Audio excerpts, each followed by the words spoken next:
Dieu, parce que tu as réalisé que tu dois louer, adorer ton Créateur. Pour cela que tu récoltes au centuple dans ce siècle-ci. Que tu récoltes la vie éternelle dans le siècle à venir. Père, je te bénis encore parce que tu es Dieu. Merci pour ce temps que tu nous donnes d'annoncer ta parole. Amen. Amen. Bien-aimé dans le Seigneur, est-ce que tu es dans la joie? Amen. Est-ce que tu es dans la joie ce matin? Amen. Bien-aimé, tu n'es pas dans la joie. Je dis, est-ce que tu es dans la joie ce matin? Donne-moi un bon amen. Gloire à Jésus. Que le Seigneur te bénisse abondamment. Amen. Bien-aimé, ce matin, par la grâce de Dieu, nous sommes devant vous. Et nous disons merci au Seigneur pour nous avoir comptés parmi les vivants. Amen. Je dis toujours, tant que je serai sur la terre, je servirai mon Dieu. Amen. Et quand je partirai, je demeurerai dans son sein. Amen. J'ai béni les pasteurs, les bergers de ce temple, de cette église, les pasteurs Damas. Merci pasteur pour nous avoir renouvelé votre confiance ce matin. Que le Seigneur vous bénisse abondamment. J'ai béni aussi maman pasteur. Maman Béa, je te bénis ce matin. Je te fais un gros coucou ce matin, maman Béa. Hier, on était en ces lieux pour l'action des grâces. Le Seigneur nous a fait du bien. Maman, que Dieu te bénisse encore. Je te bénis aussi, toi, ma soeur, qui a répondu présent à ces cultes. Tu es spécial. Je te bénis, mon frère, toi qui es venu aussi. Et le Seigneur a préparé quelque chose de spécial pour toi. Amen. Amen. Très rapidement, nous allons prendre nos Bibles. Nous allons prendre nos Bibles dans l'évangile de Marc. Marc, nous sommes au chapitre 8e, à partir du 22e verset. Marc chapitre 8e, à partir du 22e verset. Nous allons lire du verset 22 au verset 26. Nous lisons au nom de Jésus.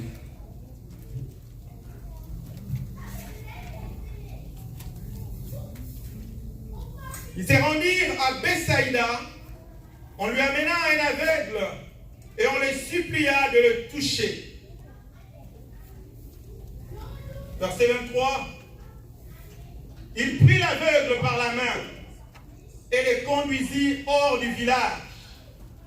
Puis il lui mit de la salive sur les yeux, lui imposa les mains et lui demanda: vois-tu quelque chose?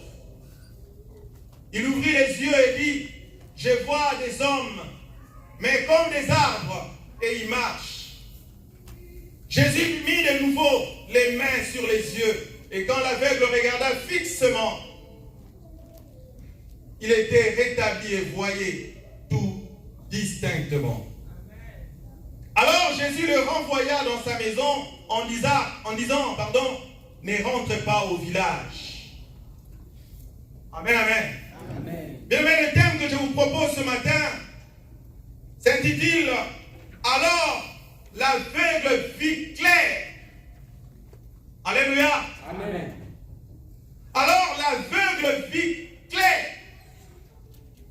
Je l'ai tiré du verset 25e dans la version Semeur.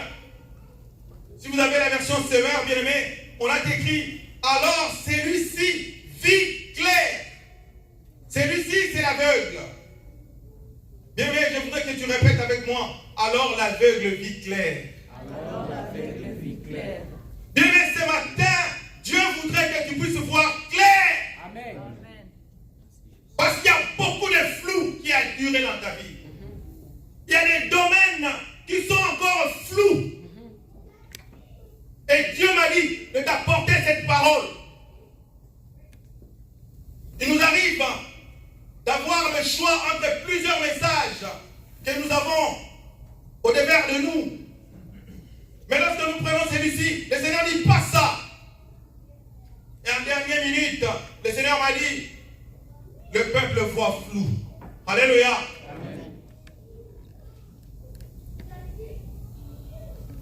L'objectif de ce message est sortir les enfants de Dieu de l'aveuglement spirituel, de la cécité spirituelle. Deuxième objectif, amener les enfants de Dieu à voir clair dans tous les domaines de leur vie. Amen. Dieu, mais tu as le droit de voir clair. Amen. Je voudrais te donner une petite anecdote. Dans le pays d'où nous venons, quand quelque chose ne marchait pas, tu dis, nous avons la clarté.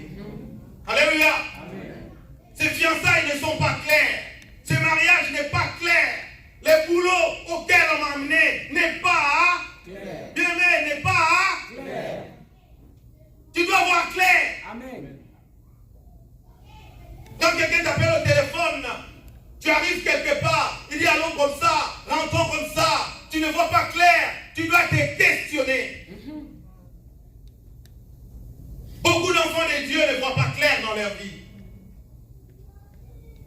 Et ces messages, bien aimés, le Seigneur ne l'a pas donné principalement pour le grand public, pour la foule. Il a donné pour les disciples. Jésus était au regret de constater que les disciples qui étaient avec lui, les apôtres qui étaient avec lui, Jésus a multiplié les pains. Si vous lisez à partir du verset 1er, vous allez voir la suite des événements. Jésus a multiplié les pains. Les apôtres ont mangé, ils ont mangé, ils ont mangé. Lisons dans Marc chapitre 8 à partir du verset 17. Marc 8, 17 à 21, nous allons lire.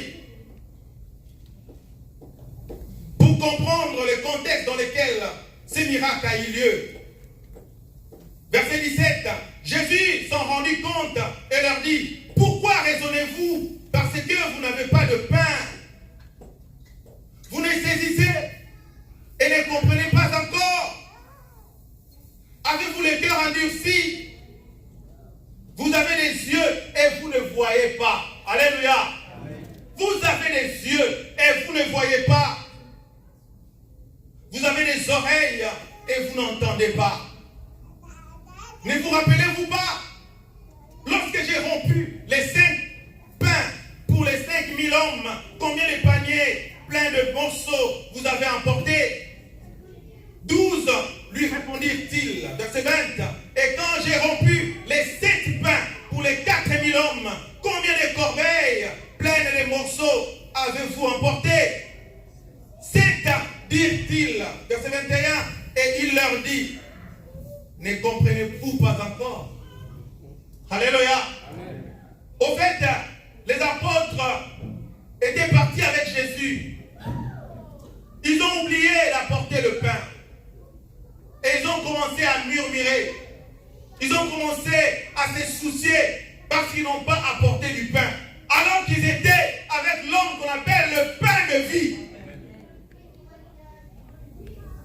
Jésus-Christ est le pain de vie. Ils étaient avec Jésus. Mais ils se souciaient parce qu'ils ont oublié d'apporter le pain. Bien aimé, tu es avec Jésus. Amen. Pourquoi te soucies-tu? Bien aimé, quand nous montons du haut de cette chair, comme le dit très souvent notre papa, le pasteur, nous ne devons pas mentir du haut de cette chair. Moi, je ne me fais pas de soucis. Parce que je sais que celui qui m'a créé est au contrôle. Amen. Celui qui m'a créé est au contrôle. Amen. Si vous voulez me faire du mal, faites-le. Mais celui qui m'a créé est au contrôle. Amen. Parenthèse, un jour on voulu me tuer en Afrique. Mais Jésus m'a dit, tu ne mourras pas, tu vivras. Amen. Tu raconteras les œuvres de l'Éternel. Bien aimé, si tu mets Dieu au premier plan, il prendra le contrôle de ta vie. Amen. Personne ne pourra te toucher. Yes. Du reste lui-même, quand il n'était pas encore l'heure, on a voulu l'arrêter à plusieurs reprises, mais personne n'a pu mettre la main sur lui. Jésus était inquiet. Laissez-moi rapidement définir quelques concepts, bien-aimés. Mon terme est intitulé « Alors l'aveugle vit clair ». D'aucuns pouvaient dire « Pourquoi je n'ai pas intitulé cela « L'aveugle vit clair ». J'ai voulu prendre le mot tel que ça se trouvait dans le verset 25, parce que l'adverbe « alors » vient ajouter quelque chose de très important.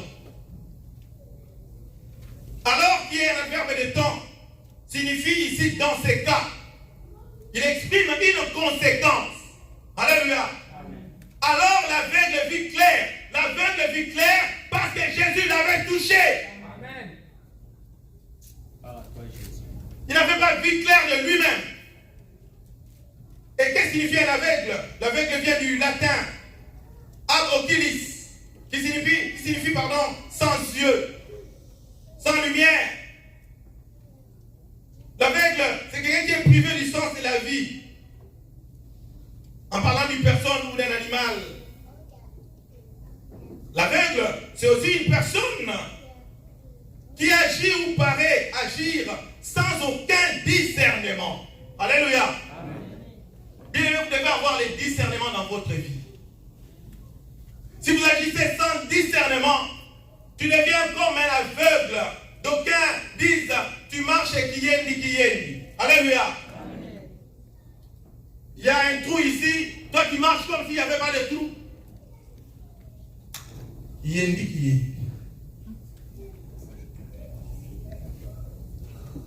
Vous devez avoir la vue.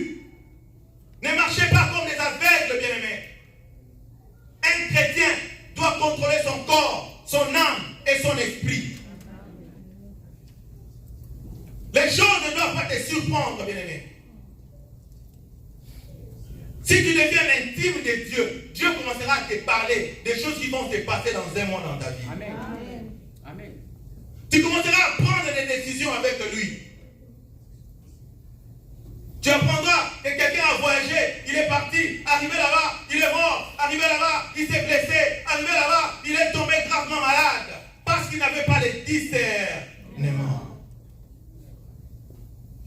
Tu dois voir clair. Amen. Clair, c'est quoi? Clair vient du latin clarus, qui a l'éclat du jour, qui a de la lumière. Notre message d'aujourd'hui est intitulé alors l'aveugle vit clair, je vous l'ai dit. C'est un tiré de l'évangile de Marc, chapitre 8, au verset 25e, version Semeur, illustre l'aveuglement spirituel dans lequel baignaient les disciples de Jésus-Christ jusqu'alors. En effet, les disciples avaient de la peine à comprendre la portée ou l'importance des miracles que Jésus avait accomplis. Car les disciples voyaient flou. Ils ne comprenaient pas réellement le ministère de leur maître. Et Jésus ayant compris cela, en tant que Dieu lui-même, ils étaient dans un village et il leur a demandé d'aller à Bethsaïda. Alléluia. Bien-aimé, Dieu connaît tout et Dieu voit tout. Jésus était 100% homme et 100% Dieu. Il savait que là où il partait à Bethsaïda, il y avait un aveugle qui les attendait. Et cet aveugle a servi de matériel didactique. Jésus ayant eu de la peine pour les disciples qui ne comprenaient pas que le pain physique importe peu, que ce qui était important c'était le pain spirituel, car la Bible dit, l'homme ne vivra pas de pain seulement, mais de toute parole qui sort de la bouche de Dieu. Mais de toute parole qui sort de la bouche de Dieu. Ce récit de Marc, où cette histoire est une histoire particulière, car contrairement à d'autres récits des évangiles, celui-ci n'apparaît que dans l'évangile de Marc. Alléluia. Quand vous regardez dans les tableaux synoptiques des évangiles, ces miracles n'apparaissent que dans l'évangile de Marc, d'où sa particularité et sa spécialité. Ce n'est que Marc qui en parle. Si Marc n'avait pas parlé de ça, ces miracles n'auraient pas figuré dans la Bible. Et cela a fait que ça puisse attirer aussi mon attention. Alléluia. Les autres évangiles, Matthieu, Luc, Jean, n'en parlent pas. Et cette histoire concerne un aveugle. Cela n'est pas unique, car il y a au moins 3 fois où Jésus a guéri des aveugles dans la Bible. Alléluia. Il a guéri d'autres aveugles. Mais ce n'était pas comme cette fois-ci. Mais ce qui rend cette histoire particulière ou unique, c'est que le seul miracle, c'est le seul miracle de Jésus qui semble ne pas avoir réussi immédiatement. Amen. Alléluia. Bien-aimé, ton Dieu n'échoue jamais. Amen. Ton Dieu ne rate jamais. Amen. Dieu ne se fatiguera pas pour te guérir. Amen. En voulant guérir cet aveugle de Bethsaïda en 2 temps, il a voulu ainsi. Alléluia. Parce que les autres fois, il a fait très bien et les aveugles l'avaient vu. Mais cette fois-ci, Jésus voulait montrer qu'il y a des gens qui sont avec moi, mais qui voient encore le flou. Amen, amen. Amen. On a vu dans ces récits, Jésus a touché les yeux. Il a prié, il a imposé les mains. Il lui a dit, que vois-tu? Il a dit, je vois les hommes comme les arbres ou les arbres comme les hommes. Amen, amen. Amen. Il ne voyait pas clair. Bien, laissez-moi te dire ce matin, le fait que tu as des parents chrétiens, le fait que tu es né dans une famille chrétienne, ne fait pas de toi un bon chrétien. Amen. Alléluia.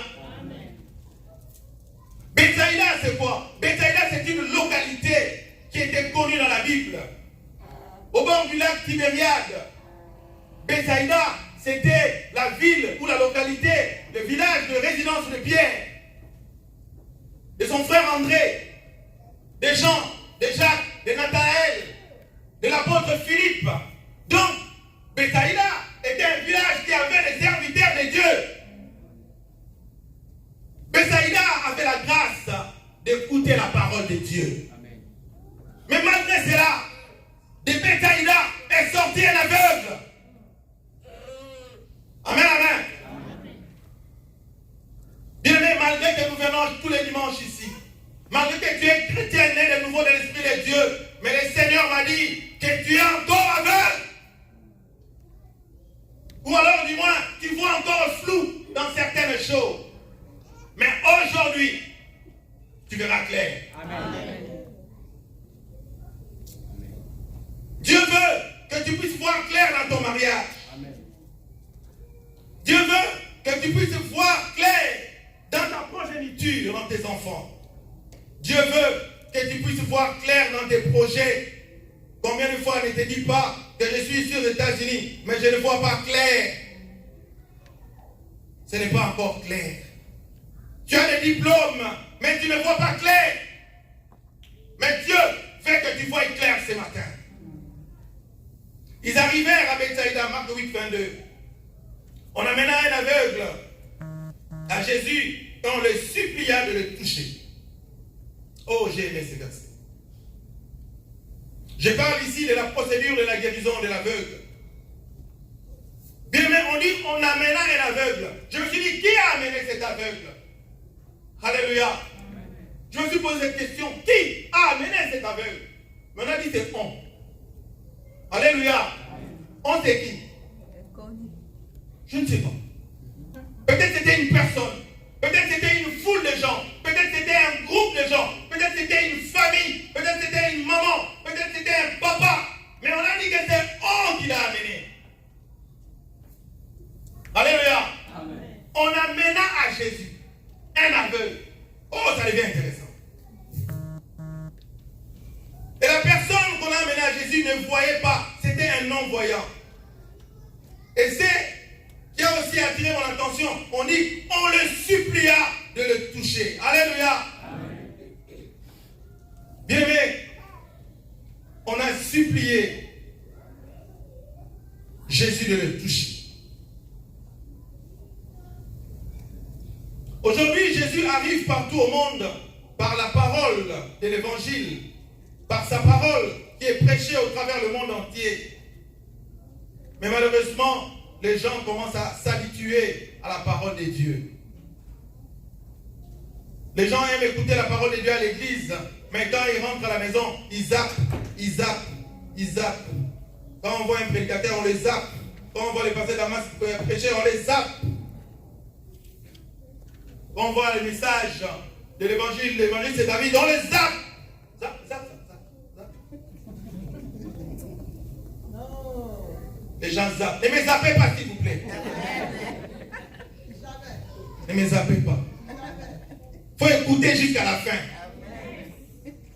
Parce que vous ne zappez pas les théâtres. Vous ne zappez pas les vidéos qui font le buzz. En 1 minute, ça tourne le monde entier. Ça vient de Colombie, ça part en France, Australie, Grèce, Congo, Maroc. En 30 minutes, tu appelles ton ami et tu dis, ah, on m'appelle à mon account. Alléluia. Vitesse. La vitesse. Que Dieu te bénisse, mon frère. Ne me zappez pas. Amen. Ne zappez pas la parole de Dieu. Amen. On a dit, Jésus arrive à Bethsaïda. Aujourd'hui, la parole de Dieu est prêchée très bien. Jésus n'a pas besoin d'être là parce que ses serviteurs sont partout. Et ils prêchent jour et nuit.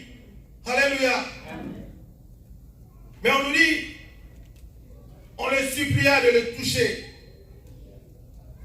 Pour que Jésus agisse, bien aimé, j'ai compris une chose. Il faut des prières et des supplications. Alléluia. On a dit, on supplia Jésus de le toucher.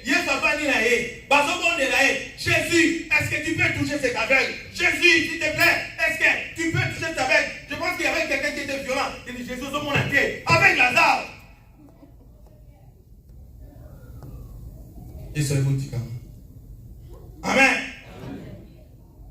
On a supplié Jésus. Bien même pour ton problème, tu dois supplier Jésus. Pour tes cas-là, nous devons supplier Jésus. Si tu ne peux pas le faire seul, viens nous voir. Viens voir le pasteur. Vois ton responsable. Supplie Jésus. Amen. Il y a des choses qui demandent les supplications. Ce n'est pas moi qui l'ai dit. Vous pouvez le lire dans Philippiens au chapitre, Éphésiens plutôt, chapitre 6, verset 18. Rapidement, lisons Éphésiens 6, 18.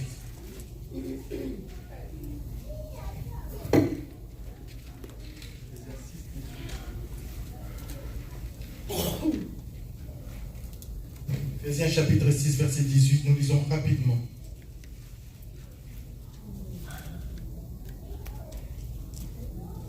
La Bible dit ceci.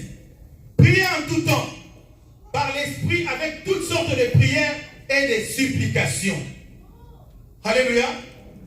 Priez en tout temps, par l'Esprit, avec toutes sortes de prières et de supplications. Il y a des gens qui vous mentent, qui disent, oh non, quand tu pries, il faut laisser. Non, il faut continuer à prier, il faut prier, il faut supplier Jésus. Jésus, qu'est-ce que tu dis pour ces problèmes? Qu'est-ce que tu dis? Jésus, qu'est-ce que tu dis? Et Jésus va te répondre. Si tu n'as pas encore reçu la réponse de Jésus au sujet de ces problèmes-là, il faut continuer à prier. Il faut supplier Jésus. Ce matin, nous sommes venus les supplier. Et la foule, les ont supplié, a supplié Jésus. On les suppliait de les toucher. Et par après, Jésus prit l'aveugle par la main.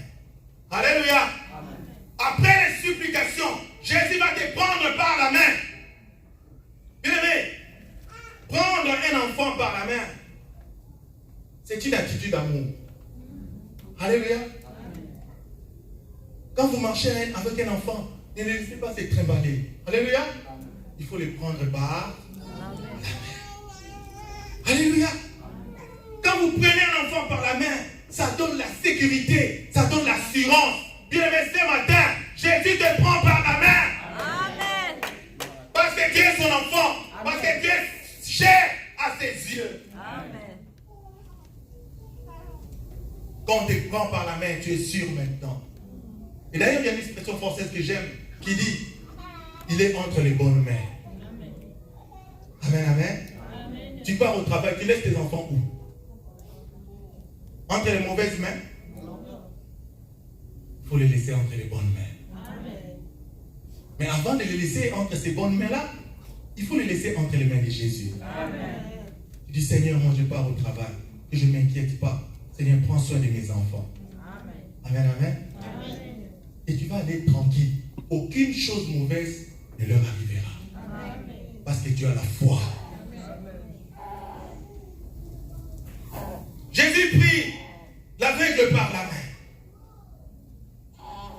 Jésus doit prendre ton problème en main afin que tu vois clair dans ta vie. Dieu utilise ses servantes et ses serviteurs pour résoudre les différents problèmes de ses enfants. Autre étape, Jésus le conduisit hors du village. Oh, ça j'ai aimé. Il a pris l'aveugle par la main et il l'a conduit hors du village. L'aveugle était de Bethsaïda, mais il l'a conduit hors de Bethsaïda. Pourquoi? Jésus a fait beaucoup de miracles, mais en privé. Alléluia. Bien, mais les grands miracles de Jésus se sont faits en privé. Et ces jours-là aussi, il l'a fait en privé. Il n'a pas voulu que les gens voient. Il n'a pas voulu que les gens, les foules accourent pour voir comment il va faire. Bien aimé, les hommes de Dieu prient en privé. Et les grandes choses se réalisent. Amen. Tu peux prier avec ton pasteur au téléphone, mais les grandes choses vont arriver. En privé. Cette fois-ci aussi, Jésus voulait un miracle en privé, loin de la foule, car Jésus n'est pas venu pour faire des spectacles.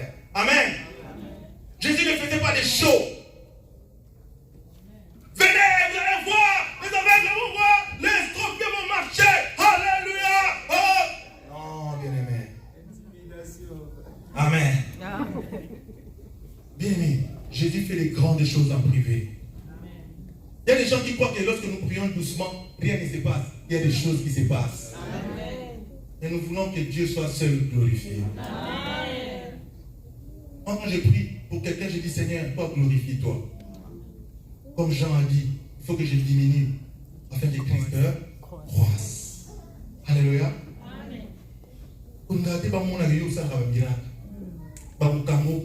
Alléluia. Et puis autre chose, bien aimé. Vous savez, les serviteurs de Dieu, c'est bien. De faire des miracles en public, c'est bien. Mais on va t'arrêter.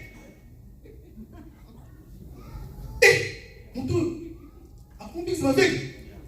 Et, tu côté qu'elle soit manette, il faut qu'on casse mon Dieu. Amen. Si je dis tous ceux qui ont la maladie des yeux, venez, je vais vous toucher. Maintenant, allez, on casse les lunettes, on casse en public. Bien, mais Walmart va me suivre. Mais c'est bien. On vend plus de lunettes à cause de toi. Et Jésus aussi savait que ces miracles allaient lui poser des problèmes. C'est pourquoi il faisait beaucoup de choses à... Et puis il ne dit à personne. Parce que le monde n'aime pas la vérité. Le monde n'aime pas les bons serviteurs de Dieu. Le monde aime les menteurs. Les aventuriers, merci pasteur. Quand vous prêchez la bonne parole, les gens ne sont pas contents.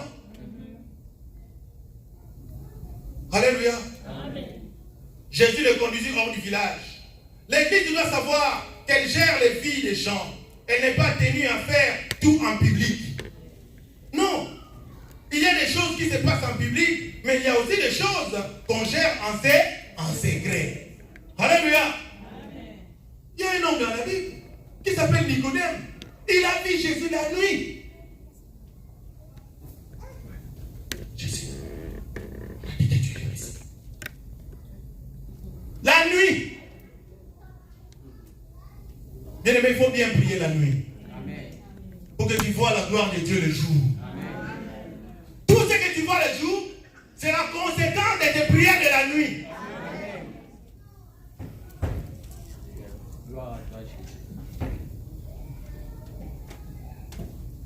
Et Jésus le démontre ici plus loin. Jésus va insister en disant, ne le dis à personne.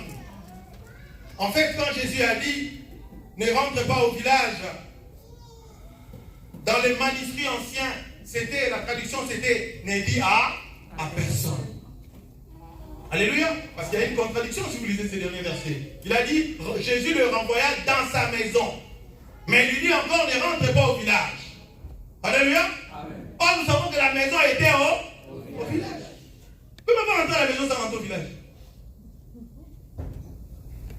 Il voulait lui dire, ne dis à personne.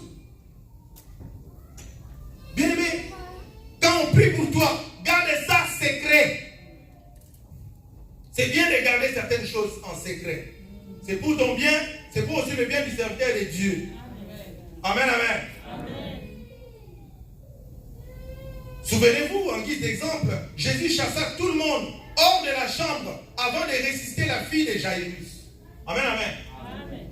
La fille de Jairus était morte. Et son père avait la foi. Il voulait qu'on puisse prier pour son enfant qui était mort. Mais Jésus a chassé tout le monde de la chambre. Alléluia. Amen. Tout le monde allait sortir. Fermez-moi cette chambre. On l'a fermé. Jésus pria pour sur cet enfant. Et l'enfant revient à la vie. Alléluia. Amen. Bien, mais apprends à gérer certaines choses en secret. Vous avez la sécurité. C'est pas bien. Je m'adresse à toi. Tu dois avoir des secrets. On te dit quelque chose maintenant. On t'a pas vu ça encore.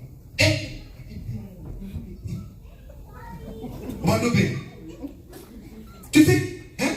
Oh, en tout cas, mais l'évangéliste va dire quelque chose de grave. Hein? Toi, tu sais pas. Oh, bien-aimé. Que le Seigneur t'enlève ces cœurs-là. On te m'a pas. Il veut un kimpi. Moto. C'est très bien. Oh! Au raté. Alléluia. On va saluer le test. Le nom, c'est $1,000. Au pan. Non, plus au sous. Alléluia. Acclamons, prépare le Seigneur. Ça c'était l'ambiance bien-aimée de la parole. Amen. Nous sommes dans la parole de Dieu, mais nous sommes aussi dans notre contexte. Alléluia. Amen. Très important.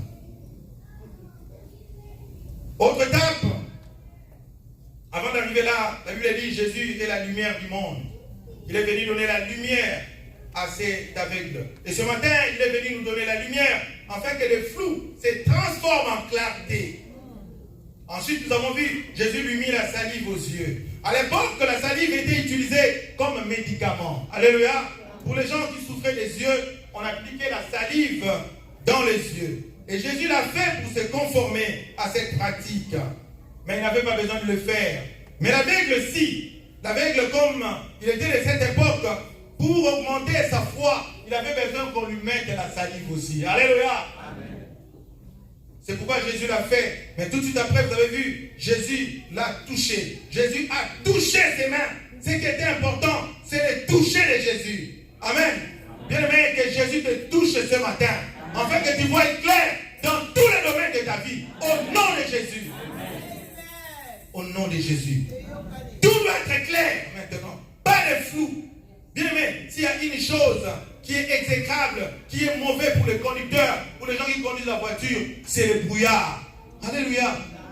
Tu viens dans les highways, tu ne vois rien. Même pas les panneaux. Si tu roulais à 70 à l'heure, tu réduis la vitesse parce que la visibilité est nulle. Alléluia. Tu peux cogner celui qui est devant toi. Alors tu marches tout doucement parce que tu vois à peine. Bien aimé, beaucoup de vies sont devenues comme rouler dans le brouillard. Tu dois voir clair pour être à l'aise. Tu dois voir clair. Que le brouillard tombe dans ta vie maintenant. Que le flou tombe dans ta vie. Au nom de Jésus. Jésus lui imposa les mains et lui demanda ce qu'il voyait. L'aveugle n'est plus que moitié aveugle, il voit flou. Bien aimé, ici je voudrais dire qu'il y a bien des gens qui voient flou dans leur vie. Mais il faut aussi être sincère. Les choses ne marchent pas dans ta vie. Tu viens à l'église, bien aimé, mais quand on te demande comment ça va par la foi, tu dis tout va bien. Mais il y a des moments où il faut parler par la foi, mais il y a des moments aussi où il faut parler à ton responsable spirituel de manière claire. Alléluia. Et non, ces domaines-là ne marchent pas encore. Et Jésus ne s'est pas fatigué quand il a posé la question à l'aveugle. Qu'est-ce que tu vois? Il a dit, je vois des arbres comme des hommes. Jésus a continué à prier. Alléluia. Bien-aimé, tu as besoin de prières instamment. Tu as besoin de prières. Si ça ne marche pas, on va prier encore. Amen. Ce n'est pas les serviteurs de Dieu qui guérissent, c'est Dieu lui-même. Amen. C'est Dieu lui-même. Amen. Et le travail des serviteurs de Dieu, c'est de prier pour vous. C'est de prier pour vous. Jusqu'à ce que ça marche. Et la Bible dit, Jésus lui imposa de nouveau les mains. Il y a eu ce qu'on appelle le second toucher. Bien aimé, ce matin, tu mérites un second toucher. Que Dieu te touche puissamment là où tu es maintenant. Afin que tu vois les miracles.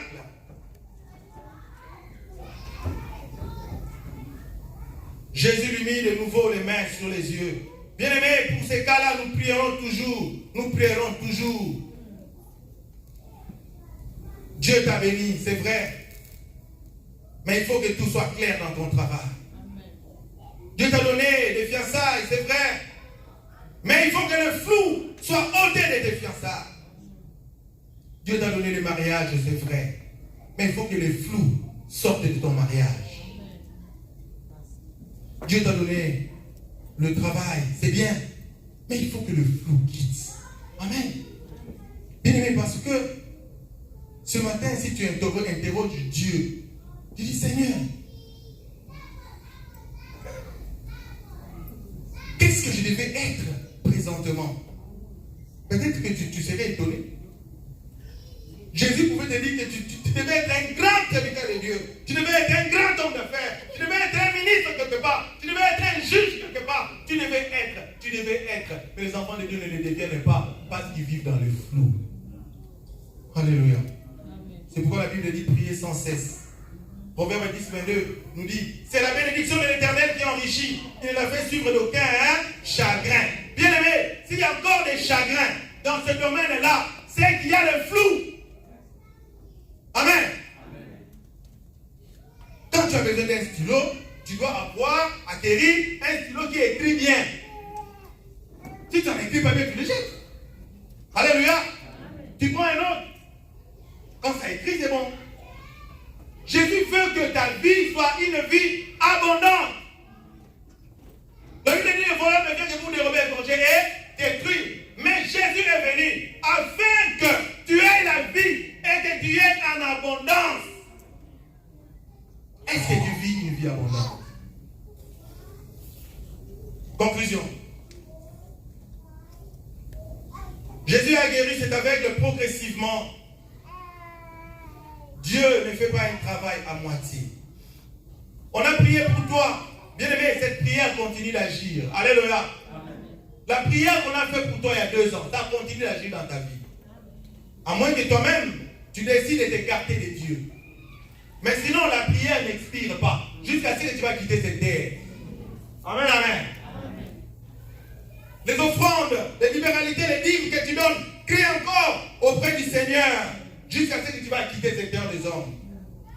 Matthieu chapitre 4, 16 nous dit, ce peuple assis dans les ténèbres a vu une grande lumière. Et sur ceux qui étaient assis dans la région et l'ombre de la mort, la lumière s'est levée. Bien-aimé, Jésus est venu pour que nous puissions avoir la lumière. Il est la lumière du monde et il a fait de nous aussi la lumière du monde. Peuple de Dieu, ne sois plus aveugle. C'est le temps de voir clair dans tous les domaines de ta vie et de voir clair distinctement. Que Dieu bénisse sa parole. Que Dieu te bénisse. Nous allons prier pendant un petit moment. Mesdames et messieurs, nous allons prier. Éternel Dieu, nous te bénissons, nous te louons de nous avoir parlé ce matin, Seigneur. Père, il t'a plu de nous parler de ces miracles de Bethsaïda. Cet aveugle, tu l'as touché, certes, mais après cela, il voyait flou. Beaucoup de tes enfants sont en ces lieux, Seigneur. Ils sont servantes, serviteurs de Dieu, mais il y a encore des flous dans leur vie. Père, je te prie maintenant.